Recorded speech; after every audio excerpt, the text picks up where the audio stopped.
बिस्मिल्लाहिर्रहमानिर्रहीम। अस्सलाम वालेकुम। आज का टॉपिक है इलेक्ट्रोफोरेसिस, जो कि बायोलॉजिकल टेक्निक हमने स्टेनिंग भी पढ़ ली, क्रोमेटोग्राफी पढ़ ली। आज है इलेक्ट्रोफोरेसिस। यहाँ पे क्या किया जाता है, यानी मुख्तलिफ केमिकल्स को सेपरेट किया जाता है on the basis of size and the charge की बुनियाद पर। यहाँ पे मॉलिक्यूलों को सेपरेट किया जाता है। सो इलेक्ट्रोफोरेसिस क्या है?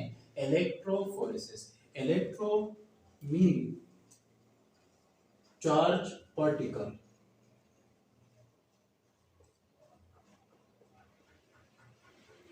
and phoresis mean moment और separation भी कह सकते हैं। यानी क्या हुआ इलेक्ट्रोफोरेसिस? क्या मतलब? यानी इलेक्ट्रो मींस चार्ज पार्टिकल, यानी चार्ज पार्टिकल्स पॉजिटिव या नेगेटिव। फोरेसिस मीन मोमेंट, यानी चार्ज पार्टिकल की मोमेंट की मदद से। यानी यहाँ पे क्या होता है, क्या मतलब? It is a technique used to separate molecules of the different electrical charge. यानी एक ऐसा टेक्निक या एक ऐसा प्रोसेस है जिसमें मॉलिक्यूलों को अलग किया जाता है किसके, जो of the different electrical charge, जिसमें क्या हो, डिफरेंट इलेक्ट्रिकल चार्ज रखते हो। यानी ऐसे मॉलिक्यूल मॉलिक्यूल जो है उसके मुख्तलिफ इलेक्ट्रिकल चार्ज उनके ऊपर होता है और उन पॉजिटिव या नेगेटिव चार्ज होता है, तो उन बुनियाद पर जो है उनको सेपरेट किया जाता है। इस टेक्निक को हम इलेक्ट्रोफोरेसिस कहते हैं। इलेक्ट्रोफोरेसिस क्या है? इलेक्ट्रोफोरेसिस ये एक ऐसा टेक्निक है जिसमें मुख्तलिफ इलेक्ट्रिकल चार्ज के मॉलिक्यूलों को यहाँ पे सेपरेट किया जाता है on the basis of size and charge की बुनियाद पर। अगर जैसा कि यहाँ पे है DNA, proteins and RNA etcetera, जैसा कि न्यूक्लिक एसिड जिसे हम कहते हैं, डीएनए, आरएनए और प्रोटीन जो हैं, इनके मॉलिक्यूलों को हम सेपरेट करते हैं इलेक्ट्रोफोरेसिस के अंदर, क्योंकि इनके मॉलिक्यूल के अंदर जो है वो इलेक्ट्रिकल चार्ज, डिफरेंट चार्ज जो हैं वो इसमें पाए जाते हैं। प्रोसीजर अगर देख लें, प्रोसीजर सबसे पहले क्या होता है, this technique utilise a gel medium for separation of fragments. इस टेक्निक में क्या होता है, सबसे पहले जेल मीडियम की रिक्वायर्ड होती है इसमें और फ्रेगमेंट्स को सेपरेट करने के लिए। यहाँ पे जेल, जैसा कि हम जेल इलेक्ट्रोफोरेसिस में पढ़ते हैं, वहाँ पे जो है एगरोस जेल लेते हैं या पॉलीएक्राइल एमाइड जेल जो है डीएनए सेपरेशन के लिए हम लेते हैं। तो ये जेल भी जो है रिक्वायर्ड होती हैं फ्रेगमेंट्स को सेपरेट करने के लिए। दूसरा स्टेप प्रोसीजर क्या है, two ends are connected by electrode to a power source. यानी जो हम अपैरेटस लेते हैं जिसमें ये इलेक्ट्रोफोरेसिस का प्रोसीजर हम परफॉर्म करते हैं, तो उसमें जो है सबसे पहले हम जेल लेते हैं, क्योंकि सेपरेशन को मुख्तलिफ फ्रेगमेंट्स में उसको डिवाइड करने के लिए रिक्वायर्ड होता है। और दो एंड जो है, ये दोनों जो एंड्स होते हैं, इसको हम किसी इलेक्ट्रोड के थ्रू जो है वो किसी पावर के साथ वो यानी बाहर वोल्टेज के साथ कनेक्ट करते हैं। और तीसरा स्टेप क्या है, at one end sample loaded, और इस तरह जो है एक तरफ इसमें जो है सैंपल लोड किया जाता है। फोर्थ में क्या है, when voltage applied to apparatus molecules in gel migrate through electric field। जैसे ही हम पावर सोर्स के जो है बाहर इलेक्ट्रोड के जरिए बाहर जो है वो पावर सोर्स के जरिए जो है वो हम उसको इलेक्ट्रिक फील्ड प्रोवाइड करते हैं, यानी करंट देते हैं। करंट के नतीजे में जो डिफरेंट मॉलिक्यूल्स हैं वो क्या होते हैं, मोमेंट जो है वो शुरू कर देते हैं।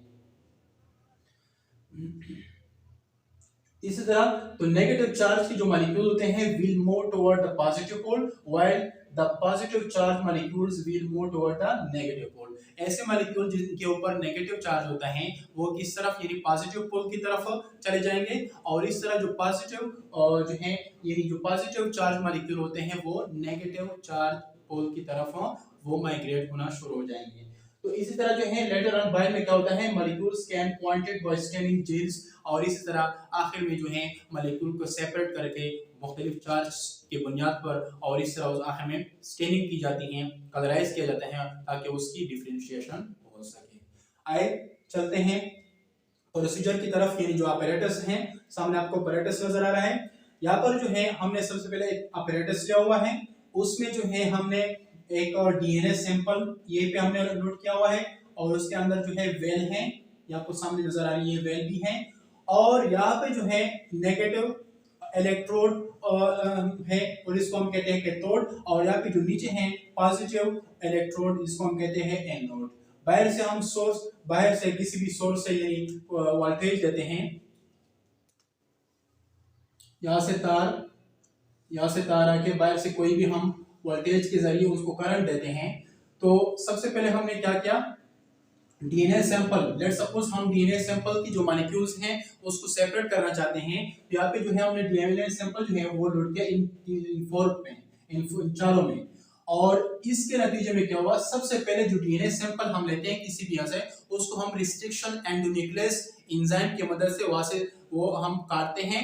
फिर उसके बाद जो है इसी में जो है सैंपल को जो है यहाँ पे लोड करते हैं, और लोड जो है जैसा कि वेल में, यहाँ पे जो आपको वेल नजर आ रहे हैं इनमें हम लोड करते हैं। तो दूसरा जो स्टेप होता है उसको हम फौरन जो है उसको इलेक्ट्रिसिटी यानी चार्ज देते हैं।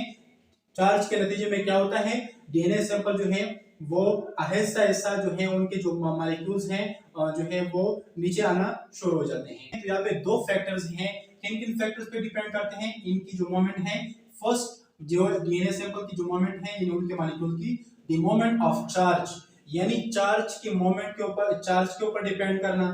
मतलब क्या, greater the charge faster the moment, यानी जो है जितना ज्यादा चार्ज होगा उतना ही जो है उसकी फास्टर मोमेंट होगी। कैसे, डीएनए सैंपल जो हम लेते हैं, डीएनए के अंदर यहाँ पे जो है नेगेटिव चार्ज होता है, negative due to the presence of a phosphate group. यहाँ पे फॉस्फेट ग्रुप की वजह से इन्हें ये नेगेटिव है। जब नेगेटिव है, आप जानते हैं नेगेटिव चार्ज जो है वो किस तरफ, नेगेटिव मॉलिक्यूल जो है वो पॉजिटिव की तरफ हो, यानी मोमेंट जो है वो माइग्रेट होना शुरू हो जाएंगे।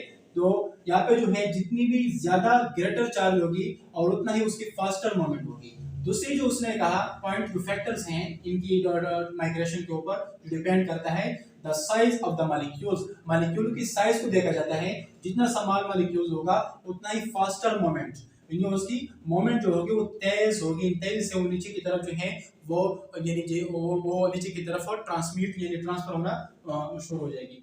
तो यहाँ पे जो है ऊपर से जैसे ही जो है डीएनए सैंपल हमने लोड किया, उसके बाद जो उनके सब फ्रेगमेंट्स हैं वो जो है मुख्तलिफ फ्रेगमेंट जो आपको नजर आ रहे हैं, कहीं पे जो है 3, कभी कहीं पे 3 इस तरह जो है आपको मुख्तलिफ नजर आ रहा है। आखिर में जो उनके हमें फ्रेगमेंट्स मिले हैं बिल्कुल 3 फ्रेगमेंट्स हैं। तो यहाँ पे जो 3 फ्रेगमेंट है इसको कहते हैं lightest fragments due to the faster movement, यानी जो लाइटर फ्रेगमेंट्स है वो नीचे नीचे जल्दी आना शुरू हो जाएंगे, क्योंकि आपने कहा कि यहाँ पे जिसकी वेलोसिटी ज्यादा होगी, यानी जो जिसका वजन, यानी जो लाइटर फ्रेगमेंट्स होंगे, जितना वजन कम होगा वो उतना तेजी के साथ जो है नीचे ट्रेवल जो है वो करेंगे। तो यहाँ पे जो है 3 मॉलिक्यूल जो है वो नीचे इजीली जो है वो फास्टर मूव इन्होंने किया है, और जो बाकी जो एक ऊपर जो रह गए हैं ये इनकी स्लो मूवमेंट थी। क्यों? क्योंकि ये हेवीएस्ट फ्रेगमेंट्स हैं, इनकी जो है मोमेंट जो है वो काफी स्लो है, क्योंकि due to the presence of higher molecular weight, इनकी मॉलिक्यूलर वेट जो है काफी ज्यादा है, जो है क्योंकि ये हेवीएस्ट फ्रेगमेंट्स हैं।